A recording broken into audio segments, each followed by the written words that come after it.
Hello, fellow Singapore investors. Welcome to today's Daily SGX Market Digest. The Singapore market continues its impressive run in October 2025, with the STI trading near record highs above 4,400 points.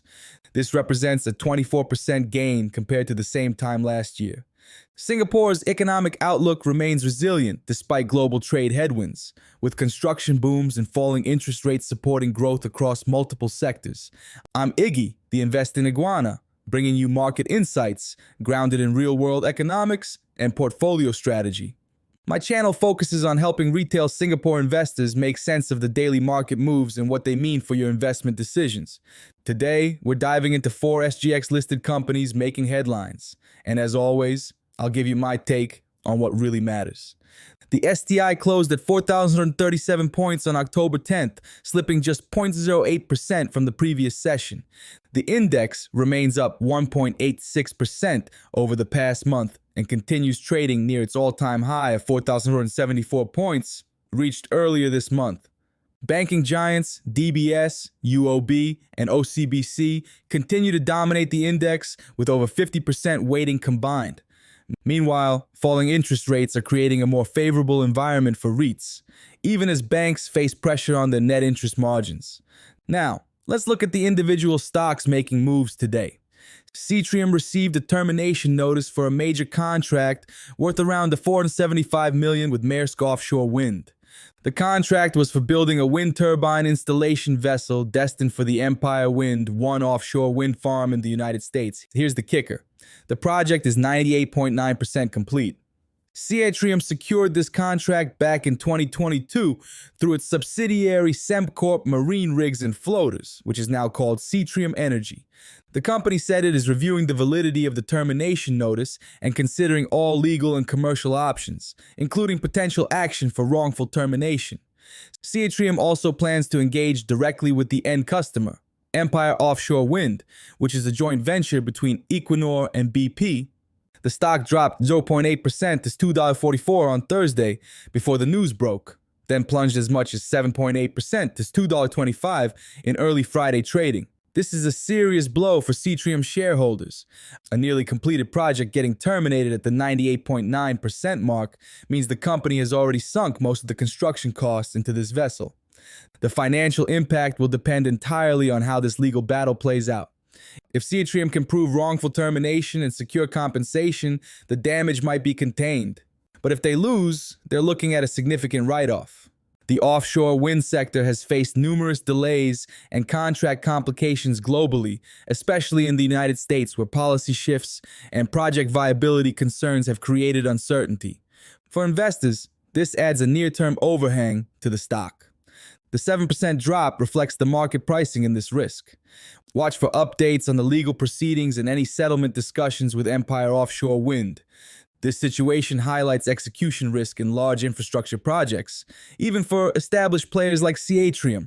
Thakril's investee company in the UK, the Beauty Tech Group, made its debut on the London Stock Exchange on Wednesday.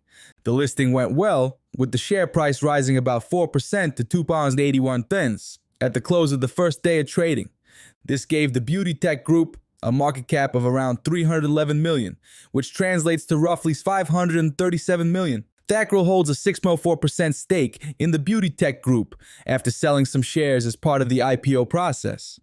The company receives $13.1 million from the partial divestment while still retaining significant exposure to future upside. The Beauty Tech Group specializes in at-home beauty technology devices using LED, RF, microcurrent, and laser therapies.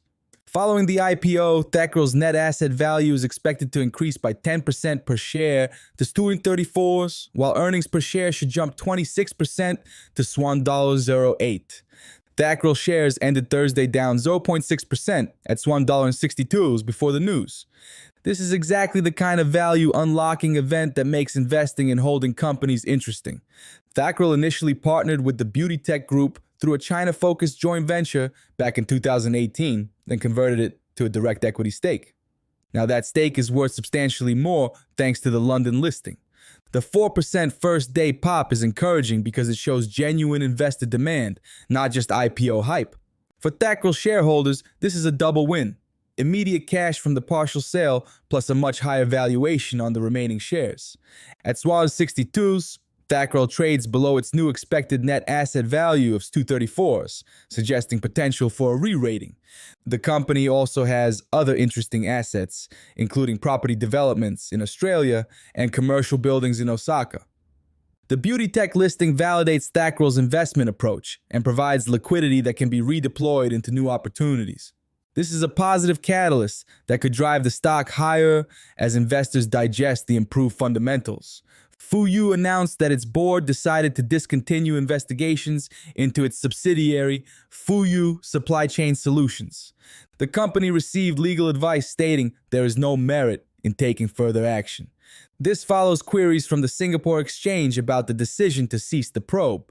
The board concluded it would be in the company's best interest to close the investigations, rather than spend more resources pursuing matters unlikely to yield tangible benefits.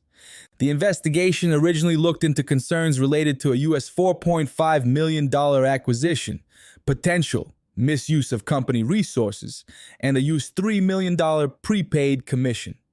After completing the review process and receiving a comprehensive legal opinion, the board found insufficient evidence of fraud or misconduct that would justify continued investigation or legal action against any individuals involved. The counter closed Thursday at 00.99, up 1%. This removes a significant overhang that has been hanging over Fuyu shares. Corporate governance concerns can be a major drag on valuations, especially for smaller cap companies. While some investors might question why the investigation is being dropped after raising red flags, the board's reasoning is pragmatic. If the legal opinion says there's no merit in pursuing this further, continuing would just burn shareholder money on lawyers and advisors with no likely benefit. The lack of evidence of fraud or misconduct is the key point here. For Fuyu investors, this closure allows the market to refocus on the company's actual operating performance rather than governance noise. The precision manufacturing sector has been recovering alongside the broader technology cycle, which could provide fundamental support. However, the fact that these issues arose in the first place might leave some institutional investors cautious. The 1% gain suggests the market is taking this news neutrally rather than as a major positive. Fuyu remains a microcap stock with limited liquidity, so position sizing is crucial for anyone considering it.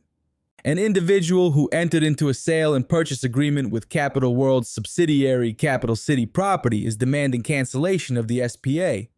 The buyer purchased a service suite unit, but the development remains uncompleted even though the agreement was signed back in September 2019. That's over 6 years of delays.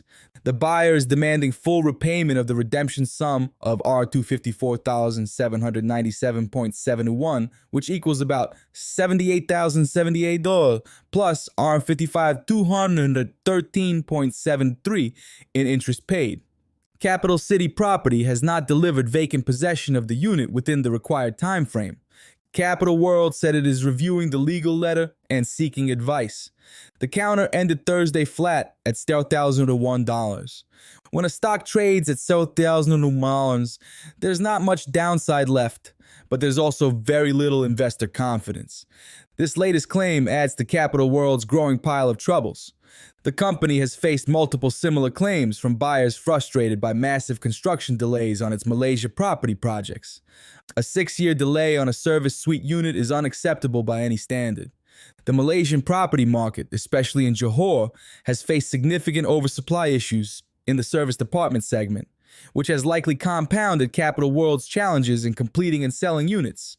For investors, this is essentially a distressed situation play. The risk is that mounting legal claims could push the company toward financial difficulty or require major restructuring. Without significant capital injection or a turnaround in the Malaysia property market, Capital World faces an uphill battle. The flat trading at the minimum price point suggests the market has already written this off. Unless there's a credible rescue plan or asset sale, this is one to avoid. The lesson here is about execution risk in overseas property development, especially in markets with structural oversupply. Today's headlines tell a story of execution risk versus value realization. Seatrium's contract termination shows how even near-complete projects can face unexpected complications, reminding us that operational risk is real even for established companies. On the flip side, Thakril's beauty tech listing demonstrates how patient capital and strategic investments can unlock substantial value. Fuyu's investigation closure removes uncertainty, while Capital World's ongoing troubles highlight the dangers of leverage and poor execution in challenging property markets. For Singapore investors, the broader market environment remains supportive. Interest rates are falling, which benefits REITs and reduces borrowing costs across the board. However, this same dynamic puts pressure on bank earnings, which matters because banks dominate the STI. The key is diversification across sectors and maintaining a balanced approach between growth and income. As we head into the final quarter of 2025, focus on companies with strong fundamentals, reasonable valuations, and proven execution capabilities.